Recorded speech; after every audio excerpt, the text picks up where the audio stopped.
Olá pessoal, eu sou o professor Danilo Teixeira e este é o terceiro vídeo do nosso estudo sobre a crosta terrestre, onde nós iremos abordar o solo, sua composição, definição, utilização e classificação. Para você que ainda não começou a assistir os vídeos dessa playlist, eu vou deixar linkado aqui na descrição o link dos dois primeiros vídeos desse estudo, onde você pode clicar e ficar por dentro do que nós já falamos sobre esse conteúdo. A primeira informação que nós devemos saber é que o solo é o resultado de um processo bastante lento e bem paciente da natureza, em que rochas e materiais orgânicos vão sendo desgastados. O solo é resultante da transformação da camada mais superficial da crosta terrestre e, na linguagem popular, é chamado de terra. Ele é composto por materiais orgânicos e materiais inorgânicos. Os materiais orgânicos do solo são os organismos vivos, como insetos, minhocas, bactérias, fungos e outros. E matéria orgânica em decomposição, como o resto de plantas, folhas, frutos, galhos e também animais, fezes e outros. Juntos, eles formam um material de coloração escura chamada humus, que é um fertilizante importante para o desenvolvimento de plantas. Os materiais inorgânicos do solo são a água, o ar e os minerais.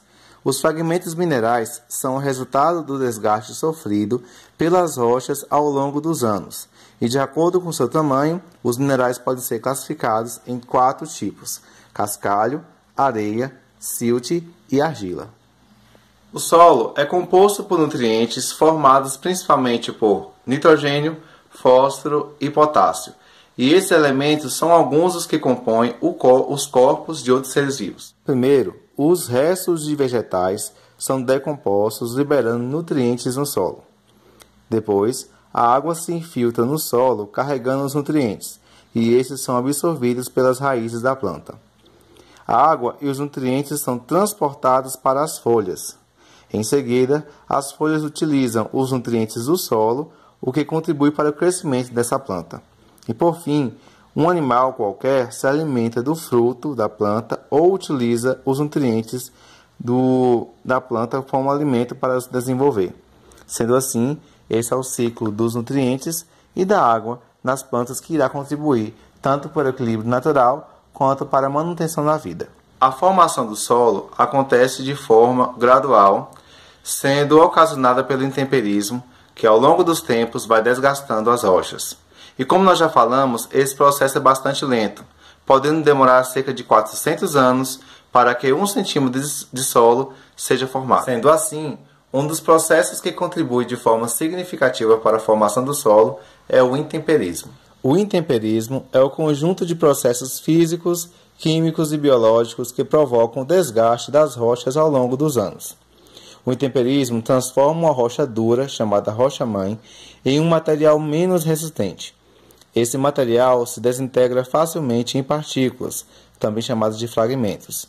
Os fragmentos vão se sedimentando e formando o solo com o passar do tempo. O clima, a variação da temperatura, a inclinação do terreno, a quantidade de chuvas e os seres vivos são considerados agentes do intemperismo. Com base neles, o intemperismo pode ser classificado em físico, químico ou biológico, mas deixo claro que esses 3 tipos de intemperismo acontecem de forma conjunta ou simultânea na natureza. O intemperismo físico é também chamado de fragmentação das rochas e ocorre quando agentes físicos quebram as rochas. Por exemplo, com o calor do sol, as rochas se dilatam. À noite, quando esfriam, elas se contraem. Esse processo, esse fenômeno, repetidamente ao longo dos períodos, faz com que as rochas se quebrem em pequenos fragmentos. Outro exemplo é a fragmentação provocada pelo gelo, que ocorre em locais em que as temperaturas ficam muito baixas. Nesses casos, a água infiltra-se nas fraturas das rochas e ao longo dos períodos se transforma em gelo, aumentando seu volume, forçando essa rachadura. Com a repetição desse processo, as rochas se desintegram. O intemperismo biológico é causado por plantas, animais, fungos e micro-organismos. Nesse tipo de intemperismo, muitas vezes a rocha é alterada e permite a ação de agentes físicos e químicos. A ação humana também causa grandes transformações nas rochas e no solo. O intemperismo químico também é chamado de decomposição das rochas e acontece quando seus minerais sofrem alterações químicas causadas por substâncias presentes, como por exemplo água e o ar. Essas transformações podem alterar a composição das rochas e fragilizar a sua estrutura, facilitando a sua fragmentação. Agora que nós já sabemos qual é a definição de solo, como ele é formado, sua composição, nós podemos agora identificar alguns tipos de uso desse solo. No Brasil, nós temos uma grande extensão territorial e também diversos tipos de solos que nós iremos conhecer a partir de agora, que podem ser classificados em 4 tipos. O solo pode ser subclassificado em 4 tipos: solo arenoso, argiloso, humoso e calcário. O solo arenoso ele é rico em grande quantidade de areia e pobre em nutrientes, portanto esse tipo de solo não é ideal para cultivo.